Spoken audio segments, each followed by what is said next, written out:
Your generosity fuels all of Westside's efforts to make disciples, equip families, and share Christ's love here and around the world. I ended up spending most of my life as drunk. I drank pretty heavily up until about 6 years ago when I just couldn't physically keep doing what I was doing. My body just couldn't handle it anymore. I believed in God. I just felt like the church was full of hypocrites, and that to me it was about rules. Like if I showed up at church, then I had to dress a certain way, I had to act a certain way, and it wasn't about the love of Jesus. It was just about how I was supposed to act. Things were just like everything was out of control. I had quit drinking, but it just felt like I was on this treadmill that I couldn't get off of, and it was just going faster and faster. And yeah, family crisis in July of 2014 just blew our world up, and we, I mean, literally I didn't know what else to do, but I knew that my brother and his wife went to church here, so I told my wife, let's just listen to these online services, and it's an hour. What's the worst thing that could happen?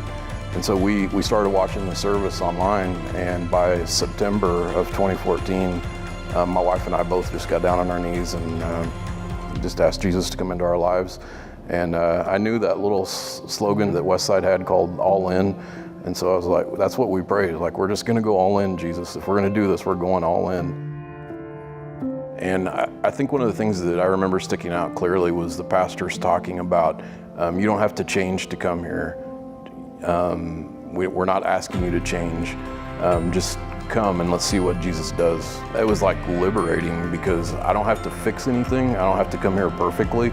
I can just bring my broken self through the doors, and God's gonna take care of the rest. And I think the other thing that really impressed us about what was happening here was just the community. Like, it wasn't just the stuff that happened here, it was the stuff beyond the walls of Westside that just drew us in. We wanted to be part of that.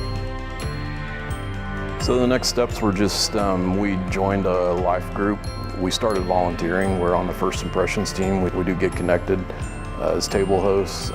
Just every opportunity that we could find to become involved, we did. Yeah, I wanted to be part of a Followers Made, which is just a discipleship program that focuses on character and calling. And the fact that I would be surrounded by some guys to keep me accountable, just with my past, I didn't want to ever slip back into what I was. I wanted to keep moving forward. And I go into work with just a different attitude towards the people that I work with. I try to see people through the eyes that Jesus would see them. So no matter what they're going through, I'm looking at them like, how does Jesus look at these people? So I would say, just from a work standpoint, it makes all the difference. I'm a better leader because of how I approach people and my attitude towards people.